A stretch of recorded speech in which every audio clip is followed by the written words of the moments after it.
The idea would be that in the same way that we have laws that say do not drive in these particular ways, you could have sets of numbers that say do not generate or propose any molecules that bind to these receptors any more strongly than these other molecules that we know of. Don't bind to hemoglobin more than carbon dioxide.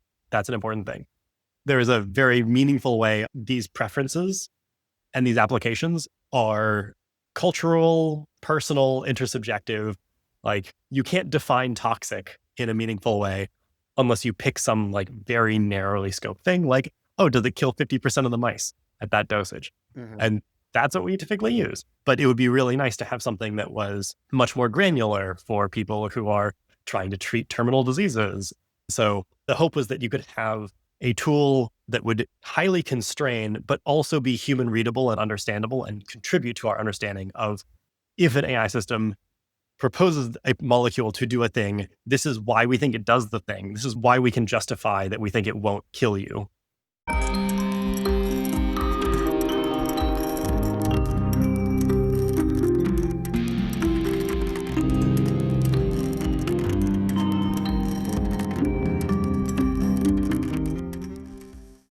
Welcome to the 20th episode of Humans on the Loop. I'm your host, Michael Garfield, and this week we ask, are we doing AI alignment wrong? Game designers Forrest Emil and Gavin Valentine define games as having meaningful decisions, uncertain outcomes, and measurable feedback. If any one of these breaks, the game breaks. And we can think about tech ethics through this lens as well. Much of tech discourse is about how one or more of these dimensions has broken the game of life on Earth. The removal of meaningful decisions, the mathematical guarantee of self-termination through unsustainable practices, and or the decoupling of feedback loops. AI alignment approaches tend to converge on a strategy of restoring meaningful decisions by getting rid of uncertainty, but it's a lost cause. It's futile to encode our values into systems we can't understand.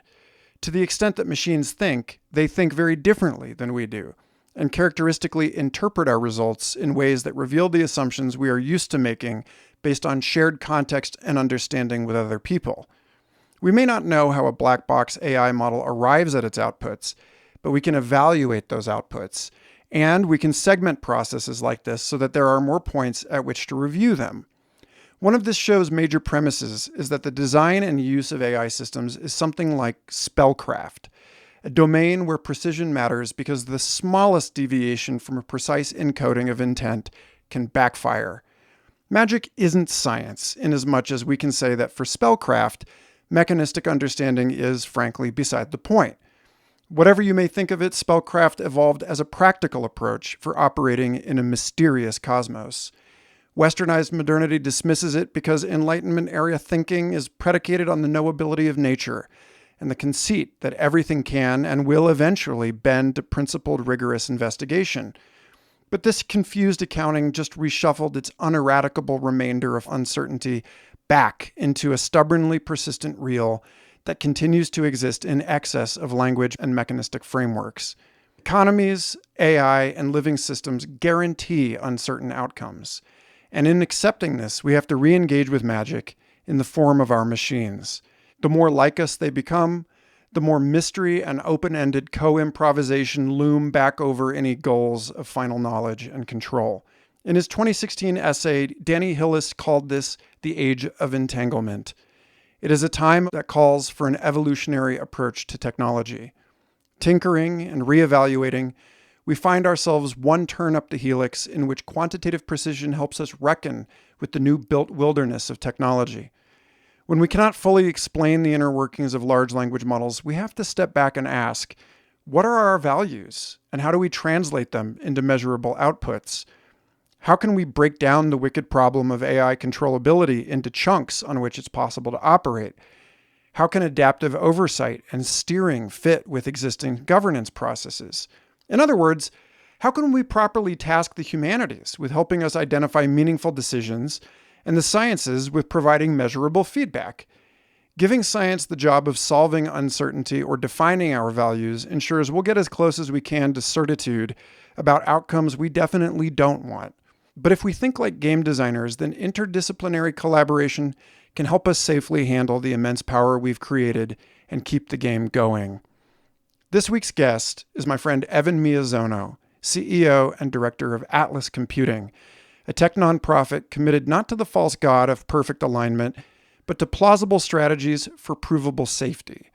Focusing on community building, cybersecurity, and biosecurity, Evan and his colleagues are working to advance a new AI architecture that constrains and formally specifies AI outputs with reviewable intermediary results, collaborating across sectors to promote this radically different and more empirical approach to applied machine intelligence.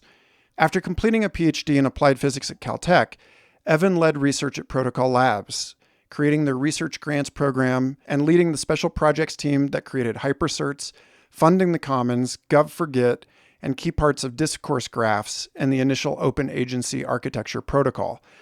In our conversation today, we talk about regulatory scaling problems, specifying formal organizational charters, the specter of opacity, and the quantification of trust, all, in some sense, measures of game design at the nexus of science, art, magic, and religion in our entangled relationship to the fundamental uncertainty of our world. Before we begin, I want to announce a special perk. My recent Weirdosphere course, How to Live in the Future, is now recorded online and available in its entirety for members of the Founders tier on Substack, Patreon, and every.org. Nearly 20 hours of lectures and discussion and an extensive reading list on everything from reconciling relativistic and thermodynamic perspectives on time, self-organization and the evolution of intelligence, the design of human-computer interactions that actually work for humans, the emergence of planetary culture, the evolution of human selfhood. It's like a grab bag of everything I've talked about for the last 9 years of this show, synthesized and explored together in an incredibly intelligent community setting. I'll share the syllabus later this week, along with all of those recordings to founders, if you want to go as deep as possible into the biggest ideas we've ever handled here. I'm delighted and very glad that I get to share it with you. Also, open invite to all members. We're hosting monthly community hangouts. I've got a bunch of new essays coming soon and excellent episodes in the pipe, including conversations with George Poor, Rufus Pollock, Chaim Gingold, Taryn Southern, Andrea Ferris, Manda Scott, and many more. If you believe in the value of this work, consider becoming a member at humansontheloop.com. Thanks everyone for your support. And now, enjoy the show.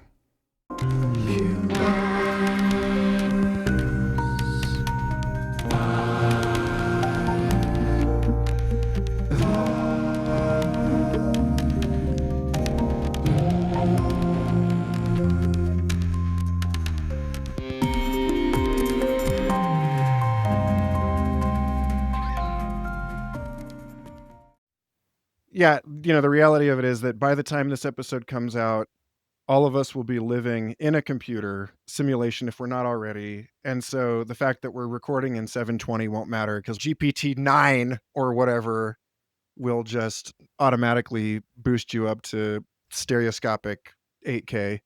Have you seen the papers on the diffusion-based video compression where they send like 3 images and then some like tiny bit stream, and the entire thing is just like reconstructing the image from like near losslessly. At least it looks nearly losslessly from this tiny bit stream. It's so funny because this is actually I don't want to get ahead of ourselves, but whatever, we already are. One of the premises of this show and of Future Fossils dating all the way back is that we can obsess with production quality as much as we want for contemporaneous audiences, but we're going to just be able to reconstruct everything to the whatever degree we want in the future. So really you can give the future garbage and it won't really be that big of a deal, I think. I think that the weirdest thing is that I agree that you'll be able to take something that's garbage and put it into the future, and there people will be able to do ridiculous things with it, like make it look like it's not garbage. But people in that future will still know that it came from garbage because the way in which you can add dimensionality to things is going to be something that we're not going to be able to predict right now. in the same way that like you could take a black and white photo and turn it into a video, but you and I look at it and we're like, oh, that's a black and white photo because there's no color there. And if you like artificially color it, that might still look like an artificially colored black and white photo.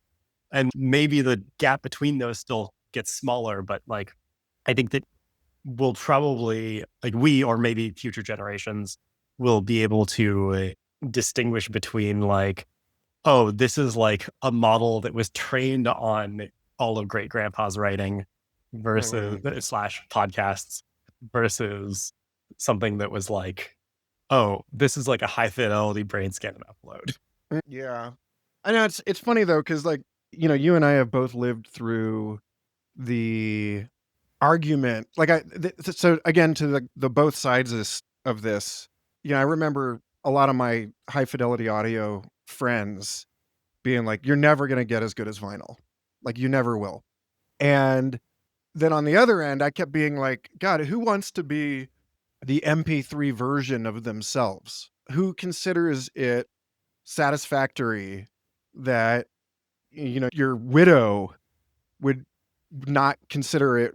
Even a high fidelity brain scan is missing the extended self. It's missing, that Gregory Bateson kind of mind at large extended phenotype, all the epigenetic interactions are not captured in that scan.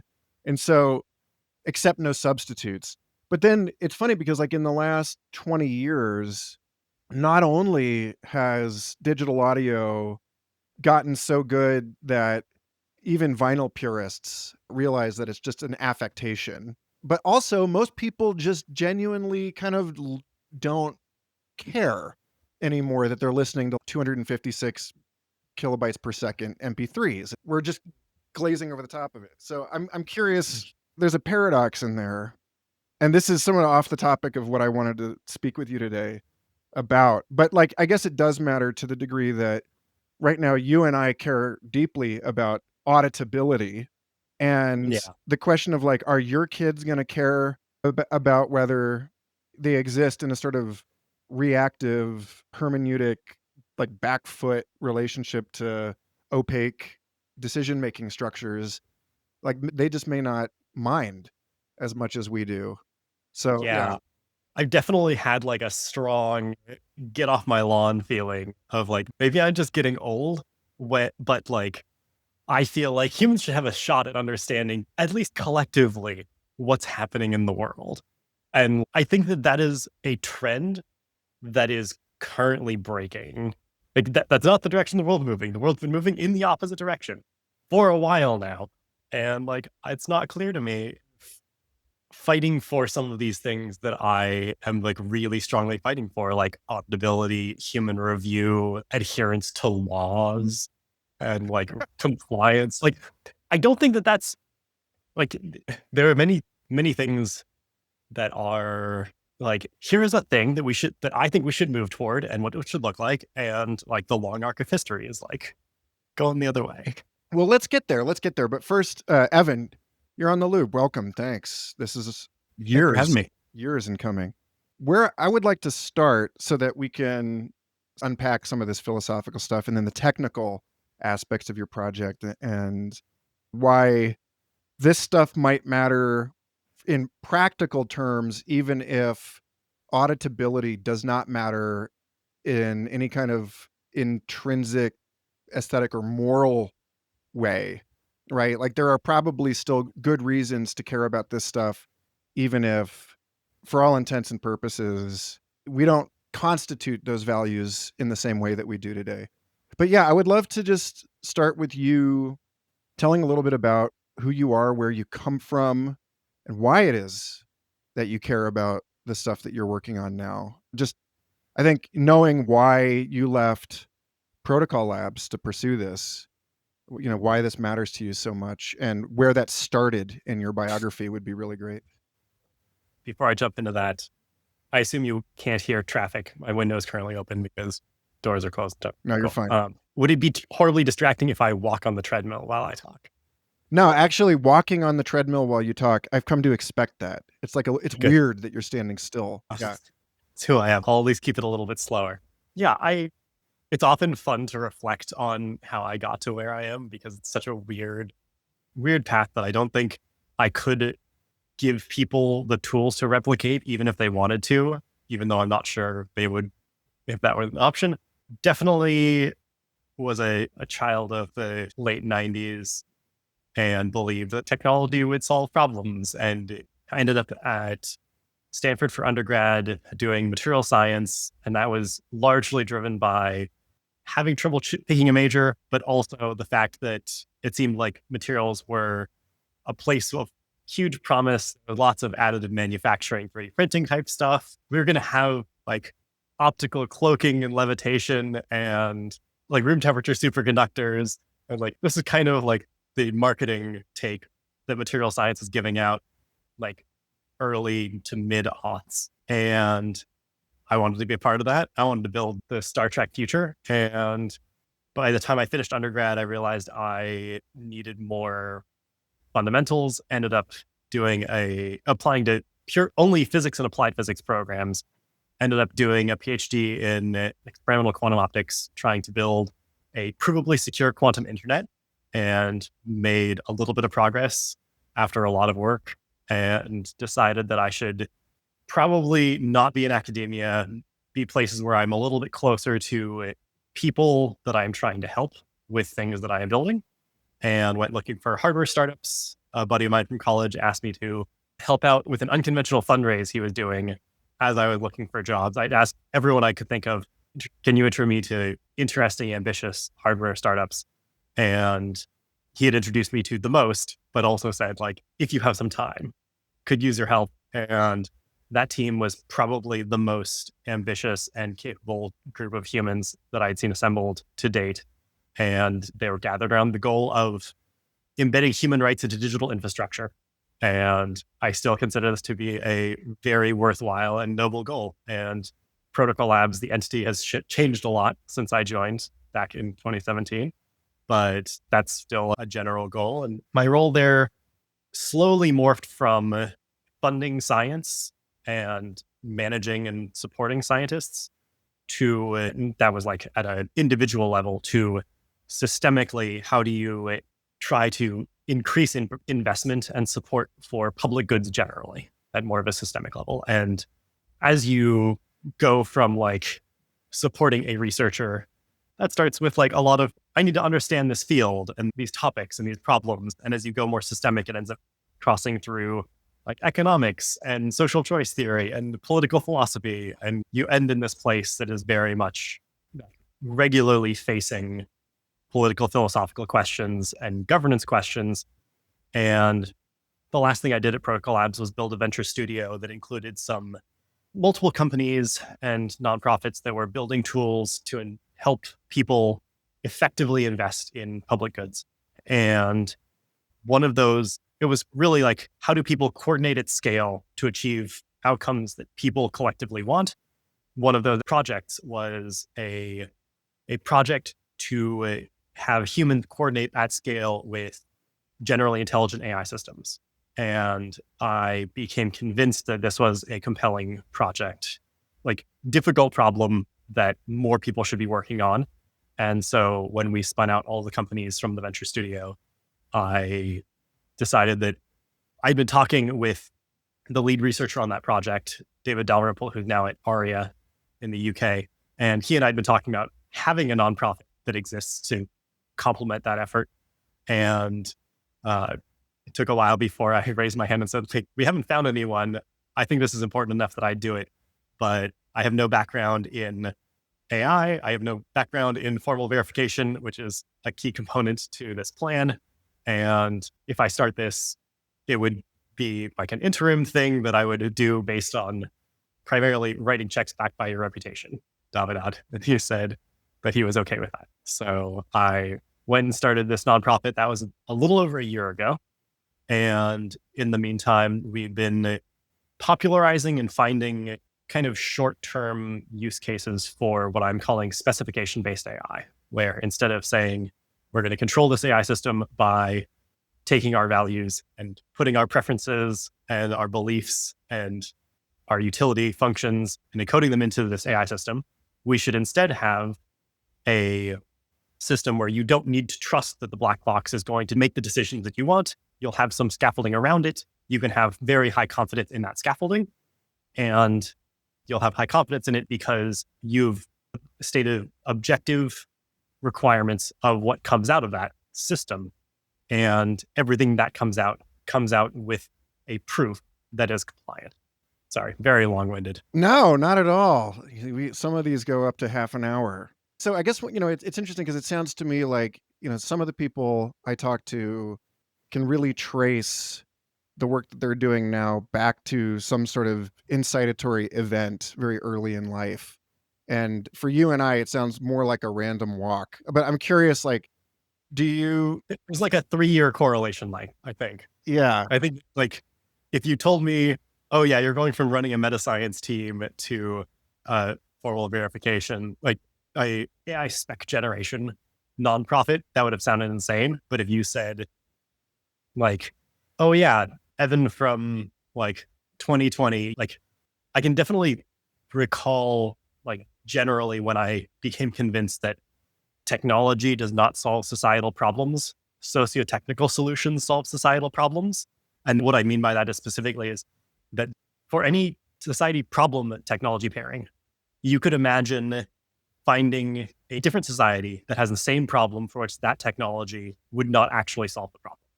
I was gonna say, maybe in a poetic sense, maybe even the more fundamental thing is this notion of optics, of like being able to see, being able to understand how you see and what you see is something that runs through this. Another thing, Yeah. linear algebra.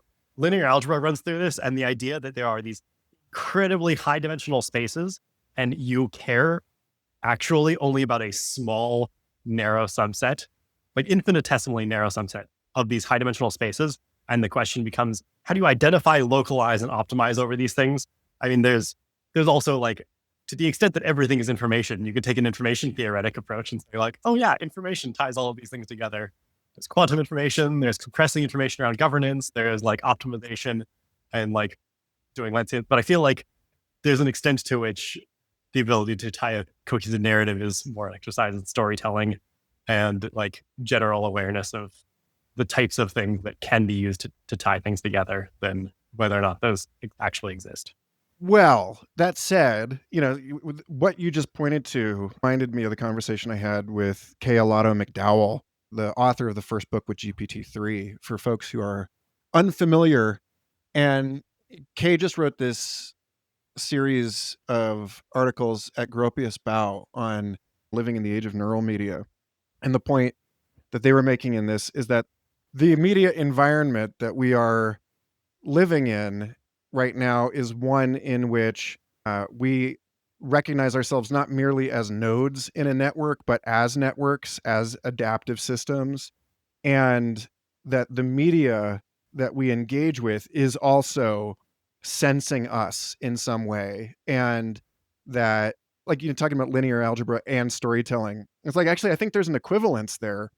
Like Terence McKenna used to say that as storytellers, we know that there is no real beginning or end, except that we choose them as matters of convenience. And, I think a lot about the various low dimensional encodings, the representations that we use to form the basis of identity, that we use to navigate the world, that we use to coordinate behavior. I mean, money is one of these things, right?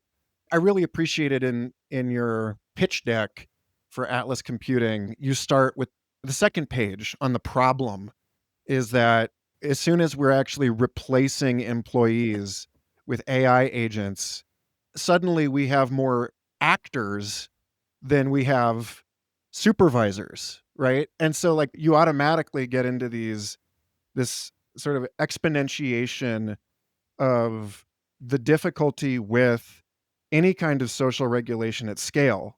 It's And it's so not hard just to. social regulation. Like it's insane to me that this is not something that more people are like.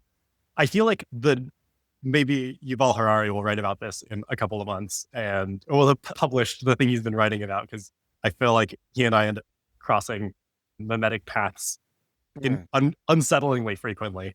But I feel like when this is something that like all of the major media, like, and like becomes common dinner table conversation and like NPR stories about it, that will be the right amount of attention that I think that the review problem deserves. But AI systems right now are only creating more review burden. And you can either take that burden upon yourself or you can pass it along to the next point in the system. But there are particular bottlenecks and choke points of human review. These are like the court system. These are like management boards, financial reviewers, groups that do compliance checks, like journals and grant proposals, like school applications. All of these things are already pretty burdened. And most of them had at least some gatekeeping barrier to entry based on like knowing the language. Like it was pretty easy for a judge to throw out a frivolous lawsuit because the wording was wrong if I tried to write it to sue a random person. But now I can use a language model. And you can't scale the review without trusting the reviewer. And without making that review system accountable, we have no tools to make AI systems accountable for failures in their review. And so I don't know how this doesn't get very, well, I only have one idea of how this doesn't get very ugly. And it's a lot of lead bullets, not a silver bullet solution. Yeah, so I want to try and tie this in. The point that you make about the fact that review doesn't scale is you point to a specific case. Or it doesn't scale with AI. Right. Well, I want to generalize this. I'm going to say, because like you say, the resulting arms race from using profit as proxy for good destabilizes the system. This automatically links into the, Cosmo Shalizi and Henry Farrell's comments that language models are a familiar kind of creature. The creature is easy to anthropomorphize. Well, that it's and also like with the reductive high modernist, that it is a way of choosing downsampling. Downsampling, choosing the variables that then become the coordinating factor in human behavior, in the same way that the limited liability corporation or the democratic polity has been these things already. That they're saying that basically the AI, in whatever sense, is an institution.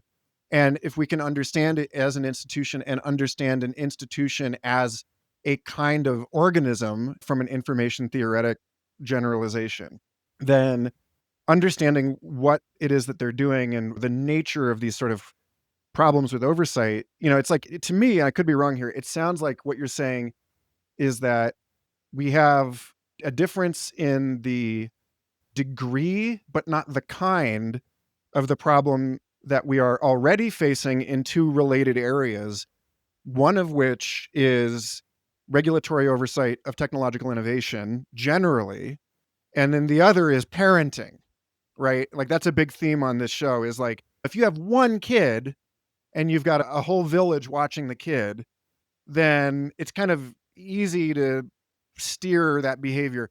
If your kids are proliferating super exponentially, then you end up in this, like a similar kind of trap. And if those kids are operating on an incentive landscape where the productivity or impact is the governing factor in their decisions, because there isn't an opportunity to bring the lead bullets, to bring this more sort of nuanced perspective in. Like, do you feel like I'm getting this in a way that? Yeah. I wanted to pull in the quantity has a quality all its own. Yeah. Quote. I do agree that it does feel like it's a difference in quantity where, like, I guess less difference between one kid and two kids versus 0 to 1 kid, but also like I would assume 1 to 500 kids would be the biggest. And like the labor force had, if you think about like if something became very popular or very useful as a career, it would usually take a couple of years for people to start being able to, for like the labor force to actually modify itself at scale to be able to accommodate that. And we're probably seeing that shrink down meaningfully to being the rate of technological development in some instances. So I guess just to call the shot on the ambition here, when you say everyone wants human level AI agents. No one can define good behavior for humans. Good AI is harder, subjective, and a moving target. I'm hoping that you and I can, whether or not you intend to do this in the prospectus of this organization, I think that the points that you're making about how to address these issues actually yield insight into a much broader category of problem, which is the socioeconomic encouragement of human flourishing and responsible institutions. That, like, I think that actually the approach that you're suggesting for human reviewable AI starts to give some inspiration into how we can treat these other things, because you're actually addressing, in some respect, what will probably be the much harder problem. And then the question of how we apply this to old school LLCs or intentional human communities or so on becomes a much more addressable. Yeah. I think there's like probably worth saying, like, what I'm proposing is that humans should have squishy, subjective human laws for humans, and we should have some like stricter, more objective laws for AI systems. You can rationalize this very clearly by the notion that like part of what it means to be human is that you deserve a presumption of innocence. If you do something wrong, then it should be shown that you definitely did that thing and maybe even also had some intent that was malicious in order to be punished for that. We do not have that same level of scrutiny or belief around like a medication or like that this will not explode or that like this house will not collapse. Those things have to be presumed unsafe until proven safe. And it's very unclear where one should draw the line for things like software. I think there are types of software like those that run airplanes where they're very much presumed unsafe and not allowed on planes until they are proven safe. And what I'm concretely proposing is that we really shift that line back to like, these are types of critical industries. These are types of systems. These are use cases where like, if you're putting it in front of a child, then there are certain things that we should be able to say these hold. And in the same way that like the bridge doesn't have to hold exactly the weight of the car, it should have useful warning labels, and you should have ways to understand, as in the case of a bridge, as a driver, whether or not your car is too tall or too heavy to go over that bridge. You should have ways of intuiting and understanding what constraints are being put on AI systems that we're putting into different parts of the world, whether that's AI systems building software, AI systems designing drugs, designing hardware, creating entertainment content for children. Like, these are things where there's a challenging example of Supreme Court case. I know it when I see it with regards to pornography. There was no way to encapsulate what that means. It's a lot easier to identify and specify what, for instance, nudity is and say, like, maybe we just want to draw like a harder line that's more conservative, but we can have that be like a baseline understanding and have these things be much more legible when you have users in different use cases. Let's actually give people, because we're already up here. Let's give people. I really appreciate your concrete example on organizing a competition to create tools to predict bioactivity and toxicity. So, like the biochemistry spec language specifically, because obviously, yeah, again, you're talking about a very different problem. If you're talking about the use of like complexity economics simulations, but like eventually you can imagine something like this being used to simulate and model interpersonal interactions and then start to suggest, if not enforce, reasonable constraints on sort of like workplace interactions is kind of where I was getting with this. And I'd love for you to just like kind of like lay out how you actually imagine this in practice in this case. I think we know what, like, there's enough information in the YouTube watched X then watched Y graph to be able to identify what radicalization is. And like, radicalization looks like engagement. So that's one problem. But you could imagine a system that says, okay, I personally, like Evan, wants to make sure that I do not end up going down rabbit holes. Like YouTube has a model of me that's like, oh, if Evan watches this video, then he's more likely to watch this next video. And like, I could probably just pick a bunch of videos and say, like, do not give me videos that are likely to meaningfully push me more towards those videos. Like, there's nothing that's going to get me interested in someone hard pitching flat earth. And like, any video that moves me even one step on a chain of 10 toward that direction, I'm probably not going to want to watch. That might not be clear from my previous engagement with videos, but like, this is what I think of as like a concrete example of a specification and I like model. I should briefly note that the spec-based AI stuff that I'm talking about is part of a category that includes what people are calling guaranteed safe AI, where your system has 4 components. There's an AI system that proposes like, here's a thing that you should do given this input. There's a model of the world that lets you evaluate what is likely to happen if the AI system does, in fact, if you do act based on the AI's suggestion. There's a specification language and a tool for saying in the model's possible states of the world, these are things that are bad that we don't want to enter. And there's a last component that is, if you take the rest of these, this will generate a computational proof.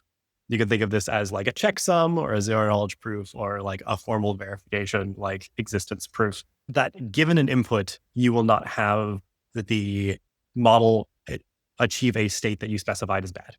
And so that's guaranteed safe AI. I would say that the kinds of things we're doing very aligned with that. The example I gave with the video recommendation also like very clearly fits into this because the model is if Evan has watched X, will he watch Y? The specification is the thing that doesn't exist where like it would be great to have a tool where it says like, I can go and hunt tons of videos and say, never get me closer to these things. Or maybe these are just like natural language labels that are on some videos that I don't need to, like, I don't actually have to watch the videos that I want to personally avoid. But you could imagine the kinds of things those would be. And then some certificate that like, here, your recommendations are now compliant would be like a great thing to have. This is kind of fanciful because I don't control YouTube, but what I can do is I can propose for something like small molecule pharmaceutical intervention type things. You could have an AI system that recommends, here's a molecule that might reduce headaches. You'd have a system that simulates molecular dynamics and says, here's how it interacts with everything else that we know of in the human body at a molecular level. And I think that there needs to be a way of expressing boundaries on this is binding too tightly. This is what I mean by binding too tightly to this particular receptor. This is what I mean by reacting too much with this metabolite. And then you'd need some system that would generate proofs over this. But the idea would be that in the same way that we have laws that say, do not drive in these particular ways, you could have sets of numbers that say, do not generate or propose any molecules that bind to these receptors any more strongly than these other molecules that we know of. Don't bind to hemoglobin more than carbon dioxide. That's an important thing.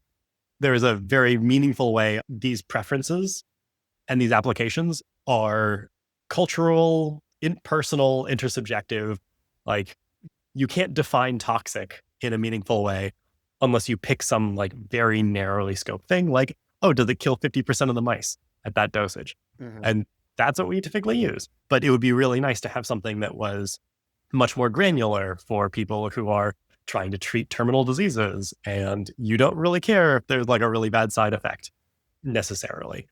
And so the hope was that you could have a tool that would highly constrain, but also be human readable and understandable and contribute to our understanding of if an AI system proposes a molecule to do a thing, this is why we think it does the thing. This is why we can justify that we think it won't kill you and reduce, in theory, the number of clinical trial, like initial review burden type things, false starts, things like that. You know, one of the places that this gets really interesting for me, because you also talk about, updating software. So you want to make sure that updates don't break the code, especially if it's existentially important code. I really like one of your foresight talks, you were talking about aircraft autopilot stuff. It's like, okay, so when you're talking about chemical interaction specs, my mind automatically goes to, in a similar way, we don't have one single useful definition of species, but we can, Or field, which I think is yeah, a super interesting we're one. a scientific discipline.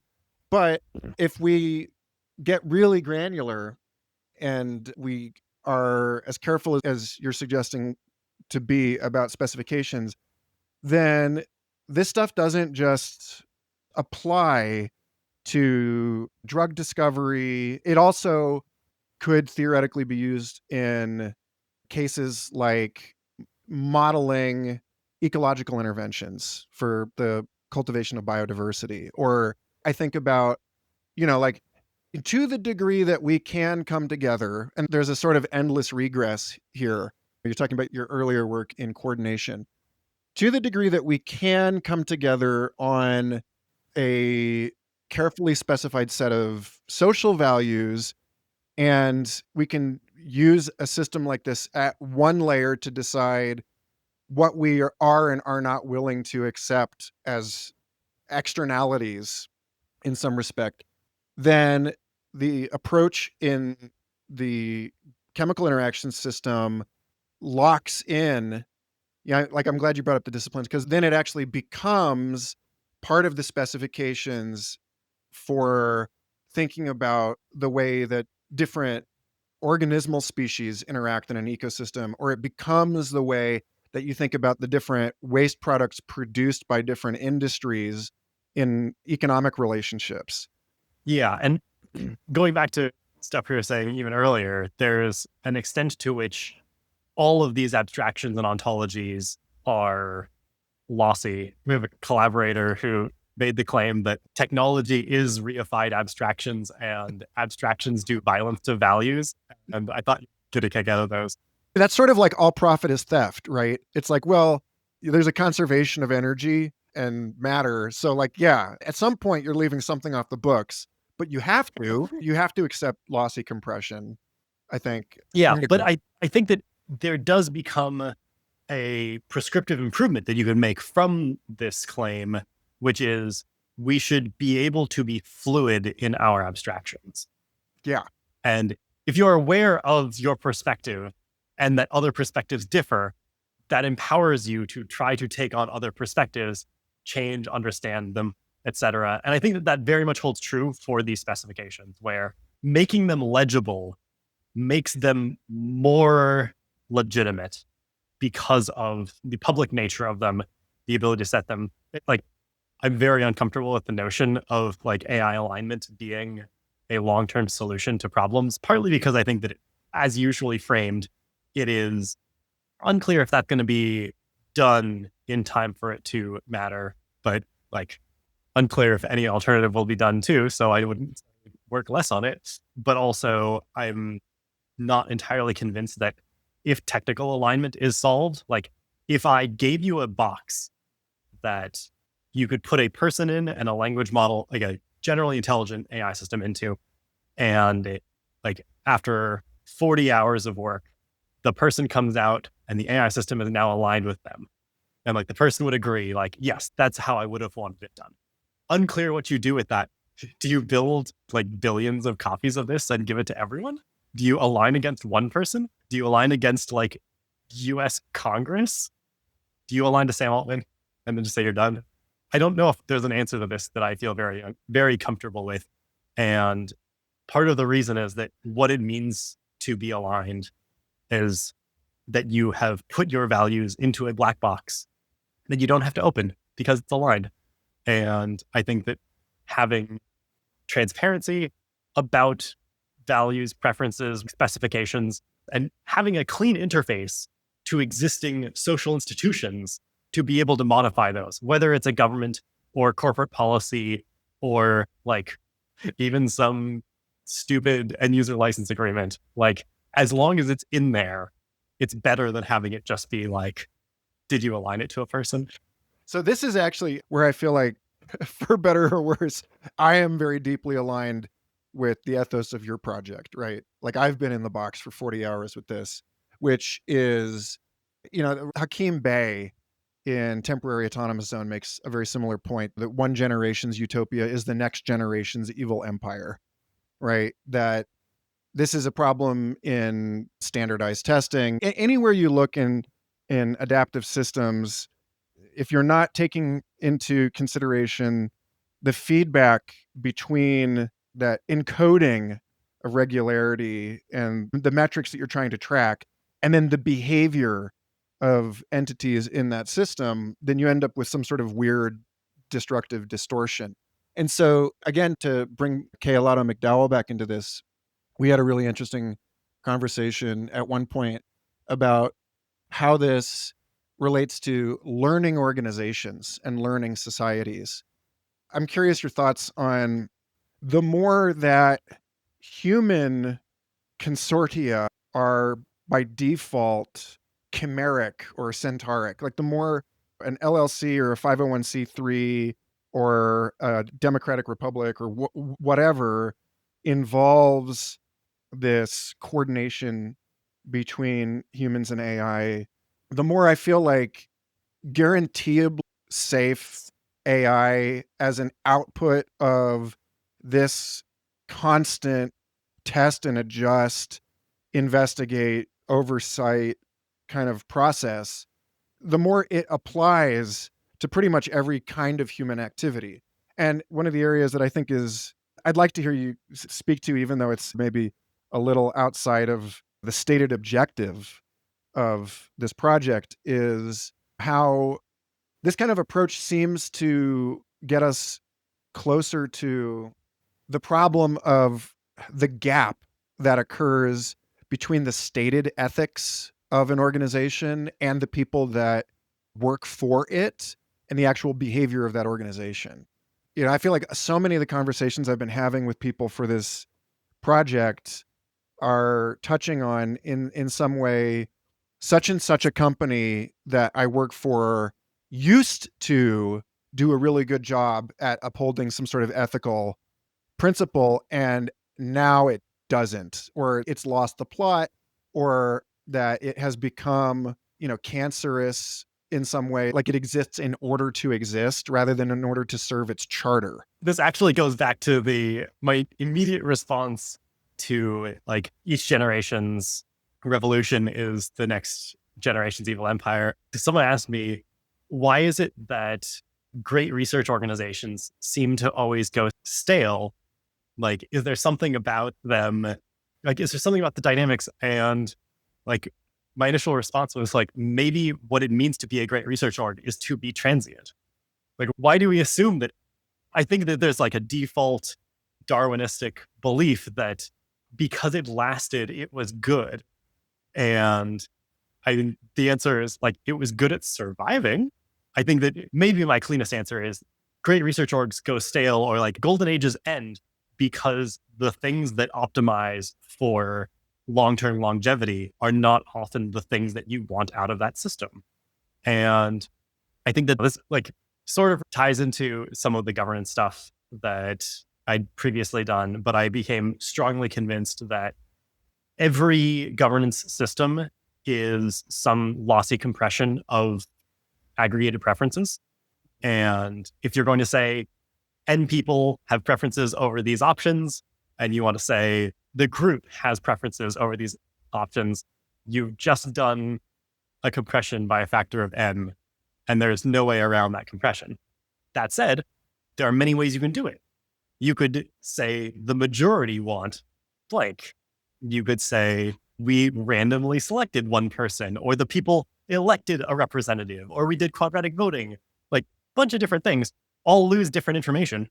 But I do think that there's like interesting stuff about how like humanity has governance structures, has meta-organisms, and you do have human consortia that take on a life of their own, or like companies have life cycles. They're born, they eat, they die, they consume, they have desires. And those desires aren't necessarily the desires of any individual human. There is a collaborator I love talking to who has also asked occasionally, like, if if I'm speaking and it's unclear if it's my personal opinion or like the organization will ask, are you speaking as an individual separate from the organization, as the leader of the organization, or as a member of the organization? And I think I would add it as like proxy for the combined desires or like telos of the organization. And these are all separate things. They're like meaningful, but they're often very illegible and encoded in human preferences and relationships that people have to each other. Like somewhere, I guess there's a great post about humanity finding equilibria that are weird, that claims that there's no system of morals that would claim that Las Vegas is a moral good or that there was a moral imperative to build Las Vegas, given what it is, what it represents, where it is, the like ecological impact, etc. And yet it exists. So the question could be, where did the desire to build it exist? And I think that it has to exist both in individuals and between individuals. And arguably, maybe also in the systems that those humans used to coordinate. So actually, we have an opportunity to loop back around to the beginning of the conversation, and that, one of the themes that I pursue on the show a lot is this question of like, well, why are we so concerned about opacity in decision-making algorithms, given the fact that the human nervous system and human society are already predominantly opaque in this kind of way? That it's like, I'm really fond of the argument that most of us are running on autopilot most of the time, or that most of us are ideologically possessed and unaware of the fact that our personal values are emergent from or reinforced by structural concerns in this way. And so again, like the question of a matter of degree, a matter of kind, to plug this into the scientific work, it's like we haven't lived in a scientific regime in which one person can hold state of the art knowledge about every domain of human research for centuries, right? Like, Yeah. we haven't, even in the course of Alexander von Humboldt's life, he was already starting to outsource his research to a whole like nimbus of disciplinary experts. And I'm curious, like, where you find this like faulty or inadequate. It seems like in some respects it would be useful for human civilization to accept that, to actually embody the values of the rational enlightenment, to actually enshrine reason, that we have to start from a position of accepting that most of what we know in this enormous abstracted modern world, we are taking on faith. Somewhere else locally, somebody might be able to show their work and demonstrate the chain of reasoning that resulted in a particular data point. Yeah. But yeah. So if you ask me, like, why am I concerned of opacity? Because transparency is what you need when you have lost trust. If you have trust, you don't need transparency. It's fine. And like, there's trust in the institutions, there's trust in the people, there's trust in the technologies. Any of those would probably be sufficient for me not to be worried about opacity. But I would claim that I am still, on some level, a scientist. I don't do a whole lot of research, but I don't think that we should accept that what we know we're taking on faith and end there. We should accept that what we know we're taking on faith, and that part of that faith is that we or someone else, if they wanted to, could justify anything that is part of this system of knowledge, at least. At some point, if I no longer need to work on specification-based AI, I'm very interested in starting a YouTube channel where I show like modern physics demonstrations you can do for about $10. I think there are a bunch of really cool things that you can do yourself. And there is a point where no, a person cannot do that cheaply. And it takes like an entire particle accelerator to verify this. But for a lot of the things that are, there's like a meaningful connection between like, does part of your life actually depend on this knowledge? And can you validate that knowledge in some way, at least for like experimental physics, chemistry, and things like that, to the extent that if it matters, then there are sensitivities that you can leverage and observe.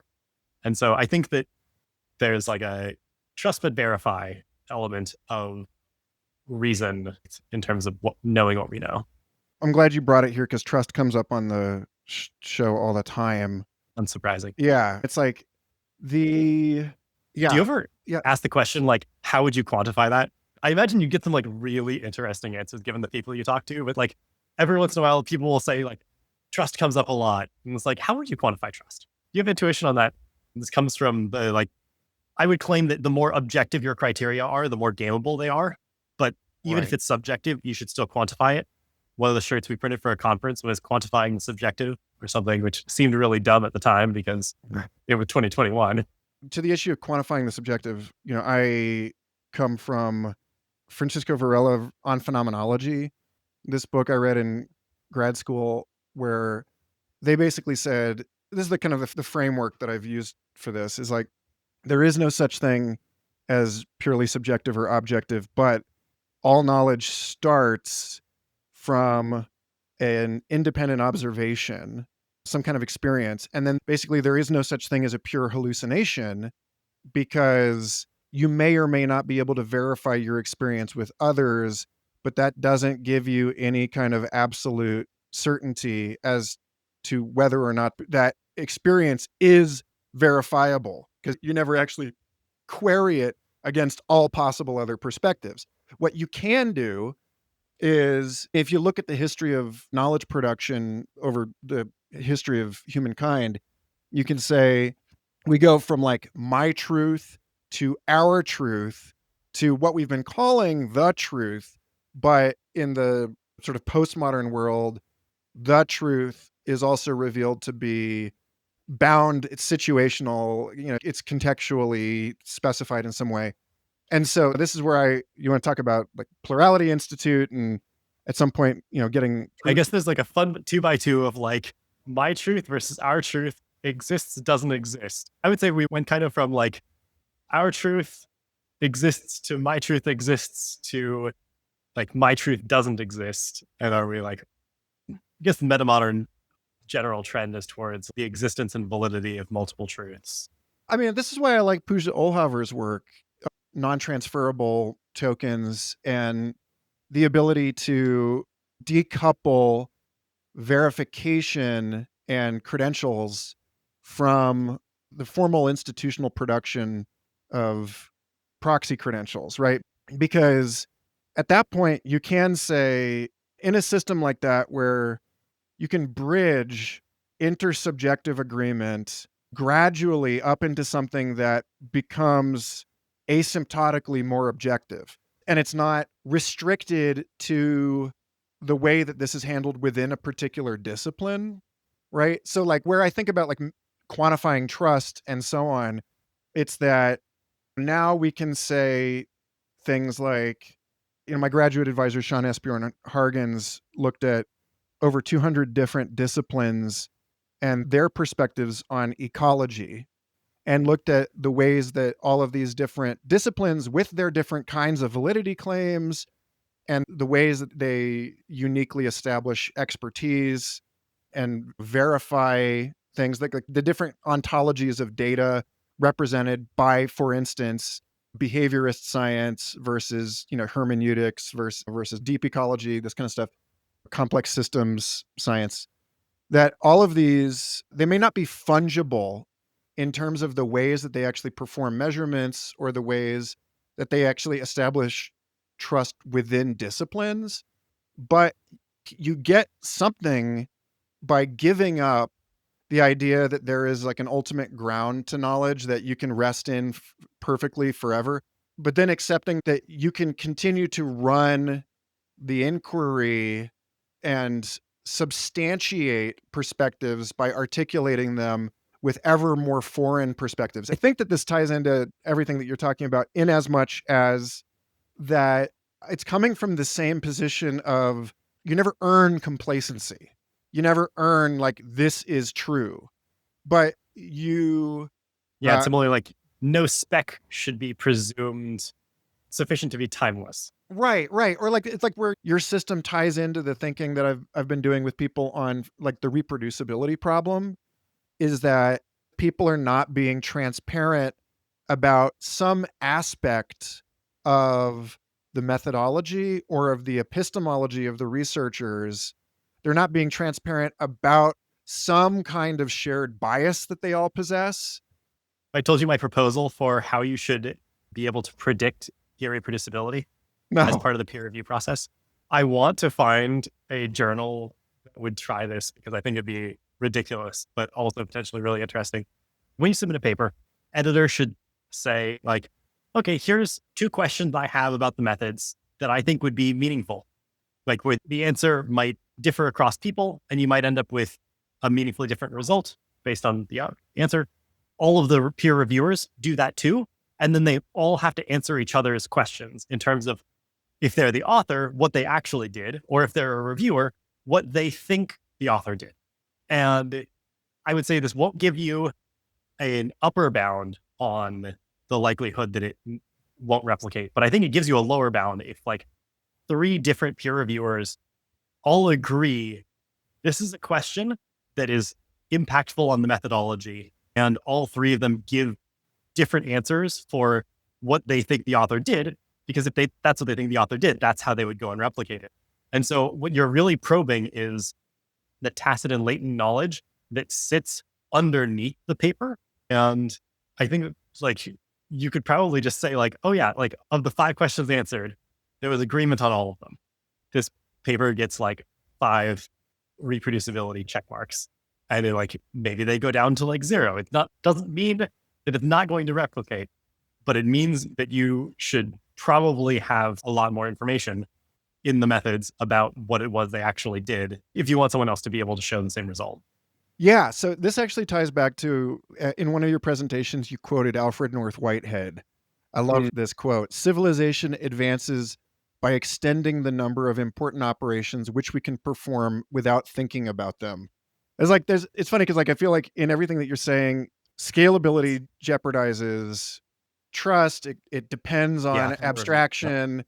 It requires us to double down on clarification about the ways that we formalize things, the decisions that we make about specification. What we gain from this is the ability to automate huge swaths of our activity. But maybe the paradox that I'm holding here, and I think would be an interesting place to end this conversation, is it sounds like the pressure or the burden on us to think more carefully about all of this is, are we in some sense just redistributing degrees to which we have to think about things? Like, are we actually gaining any kind of convenience from having to pay so much more care to the ways that we raise AI, to talk about it the way that Decay talks about it? I guess like, the most concrete example I can give is back when I used to work at SFI, I really wanted an intern. And my manager, Jenna Marshall, may she rest in peace, she always said to me, it's not actually less work. It's not actually less work to have an intern because you have to like teach them to do stuff that you're used to doing without thinking about it. So that's exactly what you're talking about, like making the tacit knowledge You now have an intern. explicit. It's like, yeah, so now we have immensely cheap, super proliferate interns. But is that easier? So I actually I think that the human lifetime feels like the most finite resource to the extent that you get 1 hour per hour. That's it for the rest of your life. And I think this ties very closely into my answer to the question that I occasionally get, you probably occasionally get too, of I have child, nibbling, neighbor, what have you, who's like picking a major or trying to decide what to study in school or some way. What job should they have in the future that could look so very different? And my current take is that in the course of humanity, you can look at how much of the time was spent deciding what to do and how much time was spent doing it. And I think that it would be a good future in which humans still have a lot of input on what gets done. And that what gets done could be what the AI systems are doing. It could be how much attention we pay to what the AI systems are doing, or like a meta question of how do we balance our time if we end up in the gay luxury space communism future where like it's all just on autopilot. That's fine. But I think that automation has increasingly taken over the doing it side of things to increasing degrees of abstraction. And so at some point that goes from like get the water from here to there to water the crops to like get water from out of the ground to water the crops to like, oh, actually just go harvest all of these things for me to at some point it might just be like, make sure everyone has food and like the logistics get solved too. And like, it would be great to have that kind of automation and not have to think about that and be able to spend more time about what it means for people to have food, like what we mean when we say that. Because we don't just mean like you have food, it means like good food that's affordable and supportive of the habits that you want to have and empowering to kinds of activities you want to pursue. And lots of things like this, where there are a lot of places where humans make statements about what should be done. And I could imagine that the fraction of humans with jobs like that increasing, where like even within companies, there's a lot of like, just do the thing. But a lot of the most valued people and a lot of the most valuable contributions come from people who are saying like, ooh, you said do this thing, but we should be doing this. And that should, coming from a preference, probably from some shared value metric for the org that is partly embodied in that individual and will get you to orgs that are doing different things. And like, even if it's like people talk about having AI scientists who decide what science gets done, there's some level on which a human is probably going to decide like, nope, we care more about like longevity and geroscience than we do about making this moss live longer, like what creates aging in this moss versus in humans. Or like maybe it's materials versus aerospace versus pharmacology. Like these decisions have to be made. I think that in most instances, while control sits in human institutions, humans will be making those decisions. And I hope that the way that they express those decisions is through specifications so that you have automated validation that the AI actions are meeting those specs. It sounds to me like what you're saying is basically we can quantify an improvement over the history of the last 20 years by saying that, at least in certain areas, more people are concerned with what is ultimately the original scholastic or leisurely pursuit of the life of the mind, which is to ask these questions about human flourishing. We get to spread more evenly over the surface area of what might be worthwhile, what questions might be worth asking. Does that ring true? I would say the good future I imagine is one in which everyone has more capacity to engage with those questions. Awesome. Dude, it's a pleasure. Always. Yeah. Been good chatting. Thanks and good luck. Thank you very much. Thanks for having me. Thanks again for listening. If you liked this episode, do the like, subscribe, comment dance, and join us in the Wisdom and Technology Discord server linked in the show notes. Humans on the Loop is made possible thanks to the support of listeners like you. If you care about the promotion of wisdom in our age of magical technologies, become a member at humansontheloop.com, make tax-deductible donations at every.org/humansontheloop, or email me to work together at humansontheloop@proton.me. In the next episode, we talk with techno shaman George Poor, founder and director of research at FutureHow, about collaborative hybrid intelligence for human and societal flourishing. Until then, take care, and remember, attention is our greatest natural resource. But also, maybe resource is the wrong word.